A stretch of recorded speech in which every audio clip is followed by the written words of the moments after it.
Attention, ce livre explore les éléments chronologiques ayant marqué l'histoire d'un genre de métal extrême, le black metal, et certains thèmes connexes, dont les sciences occultes. En raison des appels au satanisme blasphématoire de ce style de musique et des mouvements associés, particulièrement de la scène underground du black metal, la lecture de ce livre peut heurter le public. Est-ce que vous êtes prêts ?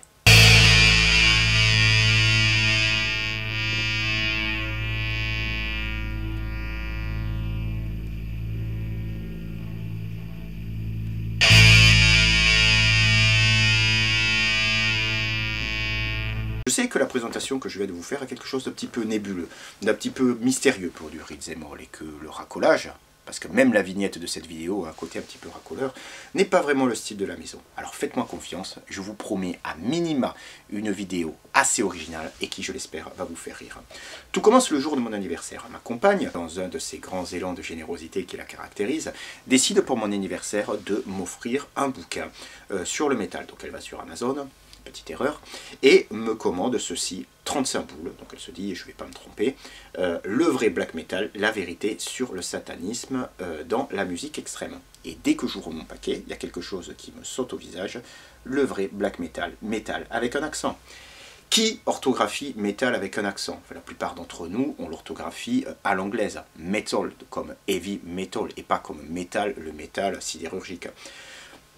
Bon, je me dis, allez, c'est vraiment petit, il y a peut-être une petite erreur d'impression, il y a peut-être eu un petit... Bon, allez, on ne se formalise pas, on commence la lecture.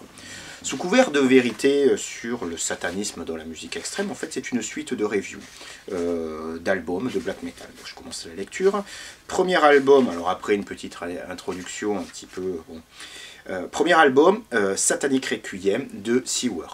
Bon, je connais pas. Deuxième album, le black metal le plus haineux, La Bite du Diable. Oui, oui. d'Antéchrist. Je ne connais pas non plus. Troisième album, Divine Necromancy de Fantôme.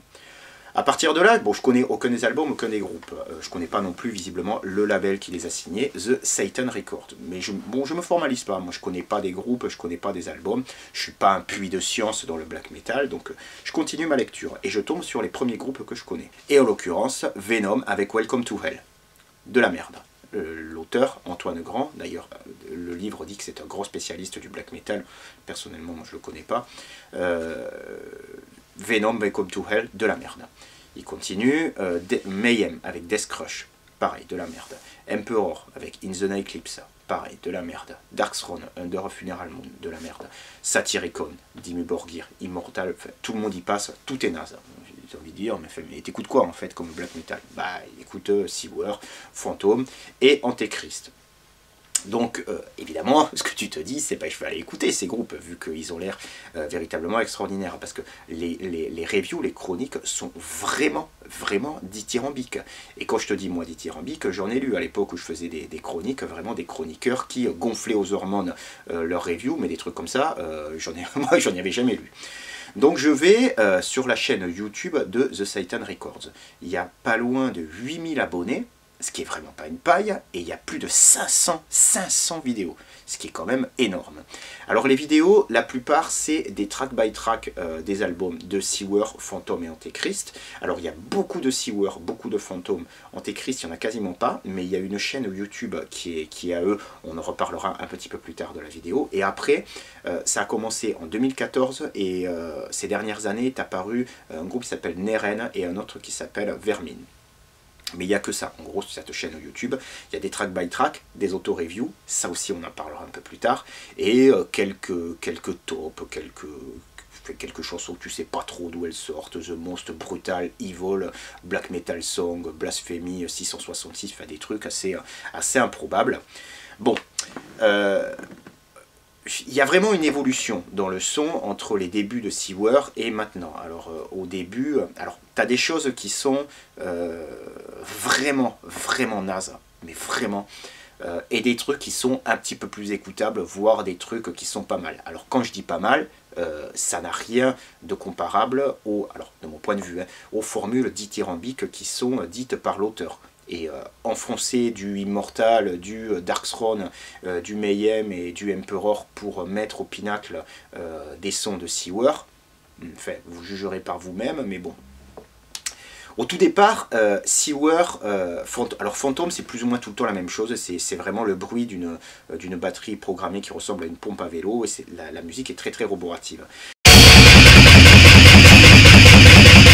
Sewer, les débuts, Satanic Requiem, c'est encore un black metal qui est très cru, très roboratif, très répétitif, mais il y a quelque chose qui se dégage.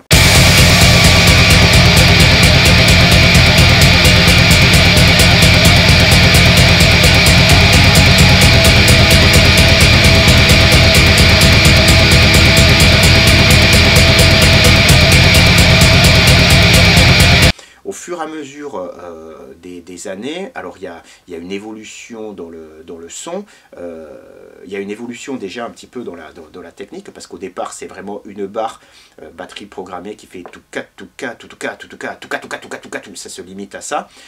Une guitare vraiment sur un ampli à 15 watts, un son très criard, une basse qui pas toujours bien mixée, des claviers qui au départ sont très peu présents, et c'est vraiment, ça se limite à ça. Avec les années, il commence à y avoir de l'apparition de blast beat, de double pédale, il commence à y avoir des ponts, des constructions rythmiques, des chorus qui apparaissent, un petit peu des intros, des outros, des ambiances, enfin, ça se construit un petit peu plus. Mais au départ, c'est vraiment extrêmement roboratif. Une chose aussi importante, c'est le caractère extrêmement provocateur que peuvent avoir les titres d'albums et les titres des chansons de ces groupes. Par exemple, Sewer, tu vas tomber sur un album qui va s'appeler Necro Pédo Sadomaso, The Pédosadiste et Nécropédo Coprophage.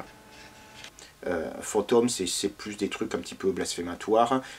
Et Antéchrist, alors ce que je vous disais, c'est que j'ai découvert qu'ils avaient une chaîne YouTube, et je vais vous lire quelques noms de chansons qu'il y a sur cette chaîne. Alors par exemple, on a Fils de Babtou, on va te sodo-chlasser. J'ai le sang de la Vierge sur ma grosse bite. Les guillotines, on va décapiter les curés.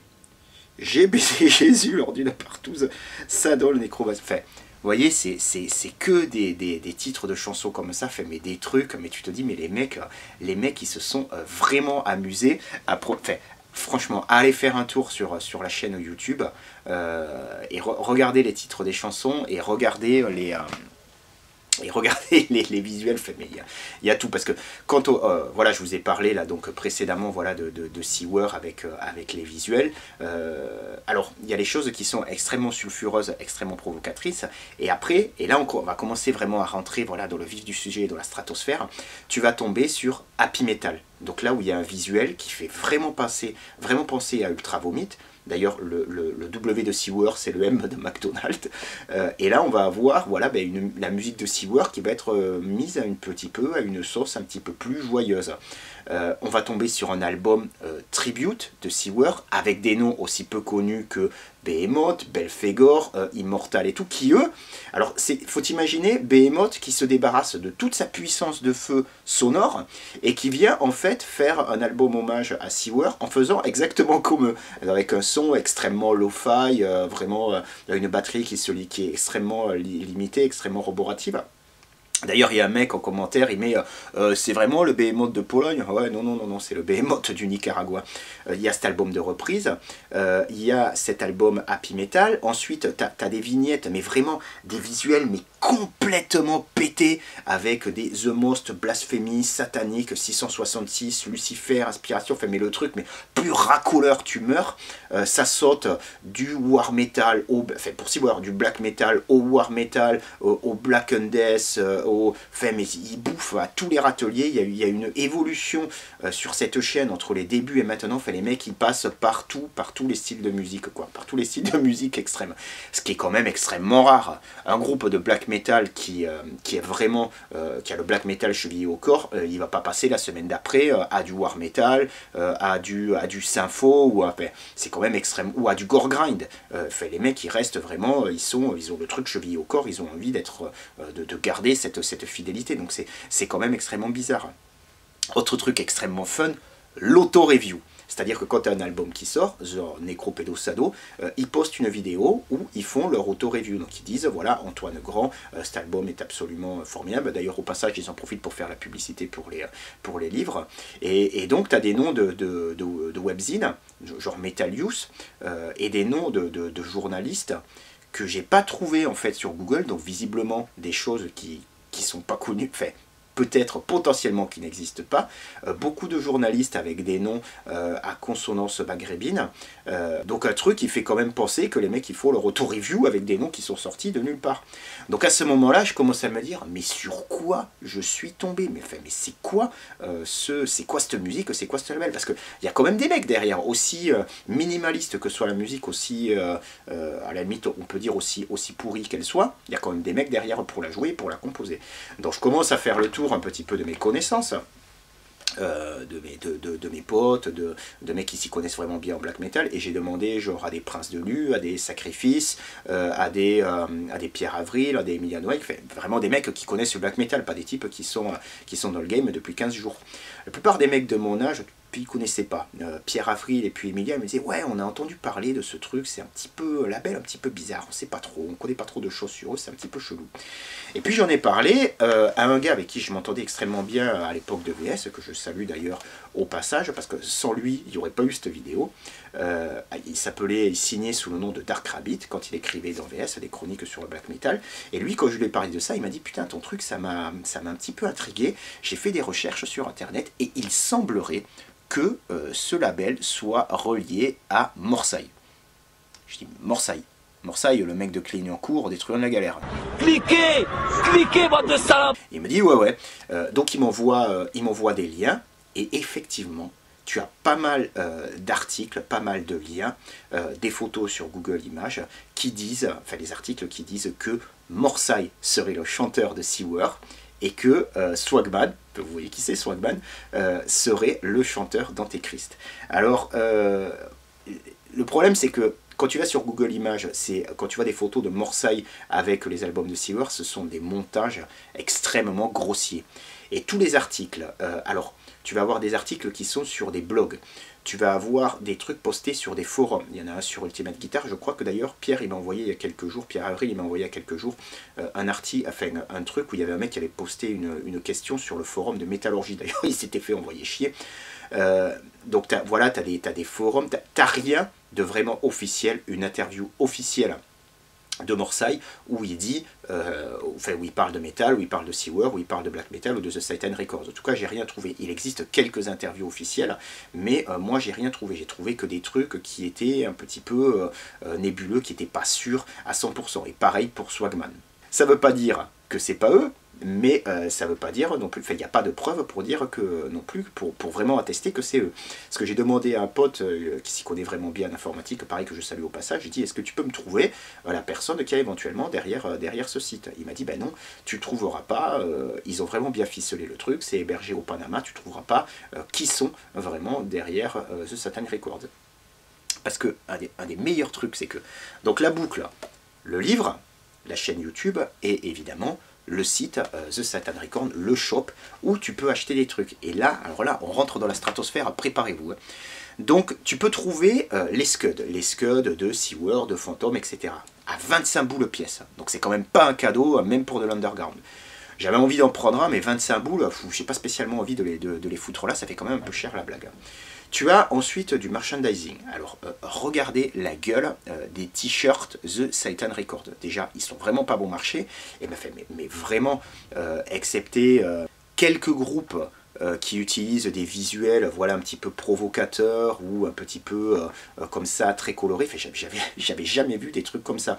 Et après, quand tu continues sur le shop, tu as des vestes de survêtement, tu as des t-shirts manches longues et tout. Ça fait pas du tout métal, ça fait pas du tout underground. En général, les métalleux sont habillés en noir. Et là, ça fait vraiment streetwear, ça fait vraiment plus de Clignancourt pour le coup, ça fait assez Morsaille. Et puis, tu commences à chercher, tu as des cartes à jouer. De Sewer, tu as des puzzles. Alors je sais bien qu'il existe des puzzles de Injustice for All, de Ride the Lightning ou de Use Illusion, mais là c'est pas tout à fait la même notoriété, la même qualité d'artwork. Et puis avant, pour que tu te mettes un pédo-sadomaso dans ton salon, enfin, à moins que tu veuilles vraiment péter la classe et montrer que tu es quand même quelqu'un d'extrêmement sulfureux, enfin, faut l'assumer, ce genre de puzzle, ou l'offrir à des gosses. Le truc, mais le puzzle, c'est quand même magnifique. Et le top du top, c'est la toquante. Il y a une série de 3 toquantes The Satan Records. Il y en a une à 400 €, l'autre à 600 et la dernière à 1000 €. 1000 € la toquante The Satan Records. Alors avec ça, évidemment, tu pètes la classe. En soirée, tu arrives avec une toquante comme ça. 1000 €, c'est bon, tu fous tout le monde d'accord. Je crois, enfin j'en suis pas sûr à 100%, mais je crois qu'à 1000 €, tu commences à avoir des montres un petit peu de luxe, mais les premiers prix de certaines montres de luxe, c'est à ce niveau-là. Donc choisir entre une certaine montre de luxe et une de Satan Records, pour rester fidèle à Underground, les mecs quand même, allez, faut investir. Donc à partir de là, je me dis, non mais c'est incroyable, ce que les mecs en fait ils ont tenté de faire, quoi. Est-ce que je me dis, c'est pas possible, quoi, c'est pas possible, c'est une arnaque pour se faire quelques sous. Et puis quelque part ça a bien marché, parce que si t'es quelqu'un qui vraiment débarque dans le métal, ou qui connaît le métal un petit peu de loin, ma compagne, elle connaît, elle en écoute un petit peu du métal, elle connaît plus ou moins les codes, mais en gros, elle s'est fait avoir. Elle a vu ce bouquin sur Amazon, elle se dit, bon, ben, voilà, le vrai black metal, bon, ben, vas-y, je prends. Enfin, n'importe lequel d'entre nous se serait pas laissé avoir par un titre racoleur comme ça. Ou par, il y a d'autres livres, par exemple, Le métal est-il raciste, enfin, que des trucs comme ça qui sont extrêmement provocateurs, extrêmement racoleurs. Il faut vraiment que tu sois dans le game depuis quelques jours, ou que tu connaisses le métal vraiment de très loin pour te faire avoir. Mais c'est peut-être ça l'objectif, en fait, avoir arnaqué en fait que quelques personnes. Parce que ça, c'est produit par Amazon, il n'y a pas de maison d'édition, c'est produit à la demande. C'est-à-dire que tu commandes le bouquin sur Amazon, il te l'imprime et il te l'envoie. C'est produit par les soins d'Amazon. C'est pas, du coup, les mecs, il n'y a pas de stock, donc quelque part, il n'y a pas d'invendu. Et je me dis, si, en fait, il est possible que Morsaille, les truands de la galère et tout ça ait rien à voir avec ce Satan Record, parce que c'est des mecs, ils n'ont pas non plus que des copains dans l'extrême droite, dans les forums de jeux vidéo, ou même il s'est tellement clashé avec plein de personnes que peut-être il y a des mecs qui l'aiment pas et qui se disent, ben on va l'associer pour un petit peu le décrédibiliser, parce que c'est un petit peu le hip-hop, c'est un petit peu la street, donc le satanisme est quand même largement moins bien accepté qu'il peut l'être dans certaines sphères métal, donc c'est peut-être quelque chose pour le décrédibiliser, ou c'est peut-être, en ne l'avouant pas, une certaine manière d'entretenir une forme de street credibility, de mystère, etc., etc. Sauf que c'est comme un petit peu tout à l'heure Antéchrist, quand tu vois une chanson qui s'appelle Fils de Baptou, on va te sodochlasser. Mais c'est plutôt un argot, plutôt une façon de parler qui appartient au hip-hop, qui appartient à la street, même si évidemment il y a toujours des ponts, on n'est pas monolithique, on n'est pas, mais c'est quand même plutôt des termes qui viennent plutôt de la street, plutôt que vraiment, qu'on va dire, dans le black metal, même celui qui est le plus provocateur ou le plus blasphématoire.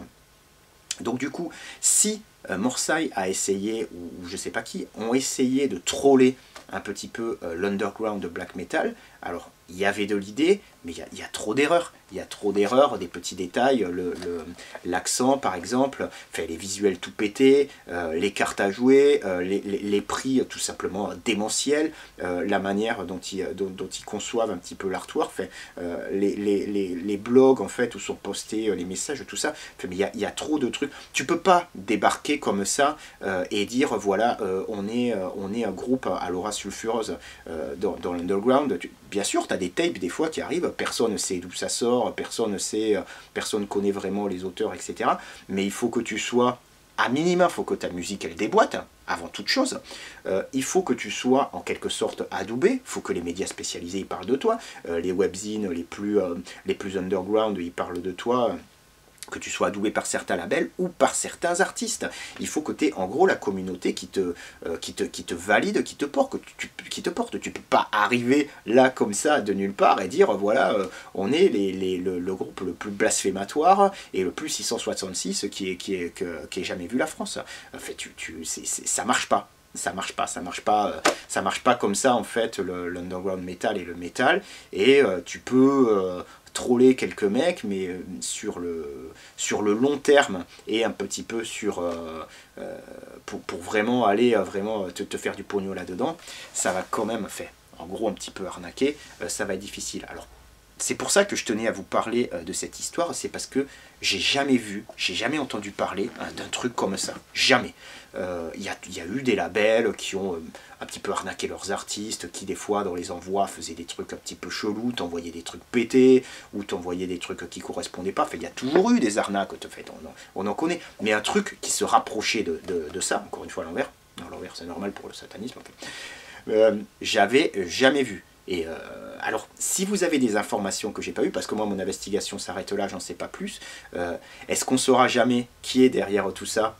C'est peut-être pas plus mal, ça garde quand même une aura de mystère, mais ça reste quand même une histoire quand même assez unique. C'est pour ça que je vous disais au départ que c'était un truc, on est parti, au départ, je suis parti, mais au départ innocemment d'un bouquin, et j'ai remonté toute une espèce de filière fait méga chelou, méga unique, et que j'avais envie de vous faire partager.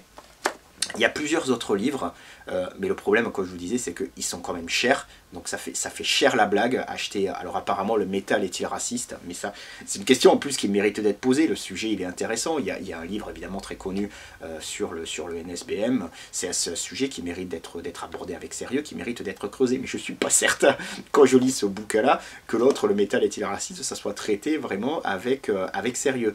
Et puis bon, que donner du pognon, voilà... ouais, je préfère à la limite le donner à d'autres maisons d'édition beaucoup plus sérieuses, ou à des groupes voilà, qui sont plus sérieux qu'à là. Mais voilà, on va peut-être qu'on en reparlera dans d'autres vidéos si j'en sais plus. En attendant, voilà, c'était une vidéo un petit peu particulière. Enfin, je suis quand même assez, moi j'ai quand même kiffé l'affaire. Ça m'a pris du temps parce qu'il a fallu que j'écoute des trucs, il a fallu que j'ai essayé de vérifier un petit peu les sources, j'ai essayé de trouver des trucs, mais au bout d'un moment, comme je voyais que finalement j'arrivais face à un mur, je me suis dit allez, c'est le moment de la partager et de voir un petit peu vos réactions. N'hésitez pas à me dire ce que vous en pensez en commentaire. Si je me suis sapé comme ça aujourd'hui, c'est parce que symboliquement, on a franchi la barre des 500 abonnés pour It's Them All, pour une chaîne YouTube qui parle de métal et de littérature. Moi, je trouve que ça en jette, pas spécialement pour moi, mais pour l'idée, en fait, l'idée de lire sur le métal, de la lecture avec le métal, des bourrins avec un livre à la main. On peut très bien être un gros bourrin dans le mosh pit et puis lire. C'est montrer que voilà, l'univers métal, c'est une culture quand même qui est univers métal, hardcore, punk, c'est une culture qui est profonde, qui mérite vraiment, où il y a beaucoup de choses à lire, où il y a beaucoup de choses à réfléchir, où il y a beaucoup de choses à creuser, que c'est une source vraiment, lire le métal c'est une source d'un grand bonheur, et je suis vraiment content d'avoir trouvé, de trouver des gens qui partagent cette passion avec moi. J'ai des échanges vraiment qui sont très riches. Sur la dernière vidéo, il y a eu beaucoup d'échanges qui ont été extrêmement riches, moi qui me porte, parce qu'on me donne des conseils de lecture, on me donne des conseils de groupe à écouter. Donc pour l'instant il n'y a pas du tout de plèbe, enfin, vraiment les échanges sont méga cordiaux, la communauté elle est vraiment super, donc je tenais tous à vous remercier. Je remercie évidemment tous ceux qui m'ont apporté, je l'ai déjà fait mais je le refais encore, tous ceux qui sont beaucoup plus connus que moi, qui m'ont apporté du soutien. Alors ils se reconnaîtront, qui m'ont apporté du soutien, qui ont aidé la chaîne à grandir. On va continuer comme ça, on va continuer à faire des vidéos un petit peu voilà, particulières comme celle-là, un petit peu rigolote, essayer toujours de garder sa singularité, de garder une forme de différence et de garder du fond. Voilà, mon objectif c'est aussi ça, c'est que voilà, on ait du fond, on raconte des choses, on parle du métal, on parle des groupes, on parle des mouvements, en s'appuyant sur des lectures, donc en s'appuyant sur des choses qui qui sont authentiques et qu'on partage tous ensemble ce plaisir pendant, j'espère, encore longtemps. Quand je regarde la première vidéo qui était consacrée à Ministry, à la fin j'étais vraiment sincère quand je disais bon ben je sais pas trop si cette chaîne va continuer. Ben, finalement elle a continué, j'en suis très content et je vous dis ben, à très vite. Il y a plein alors on me propose plein de bouquins, évidemment c'est quand même assez long à chaque fois de lire le bouquin, de le relire, de faire un truc derrière, mais c'est un vrai kiff. Et puis j'oublie pas tous ceux qui m'ont parlé de Peter Steele, tous ceux qui m'ont parlé de Leibar, tout ça c'est pas oublié, tout ça va se faire, mais on va prendre un petit peu du temps. Donc faites bien attention à vous, faites bien attention à vos proches. On se voit très vite pour une prochaine vidéo et je vous dis bye.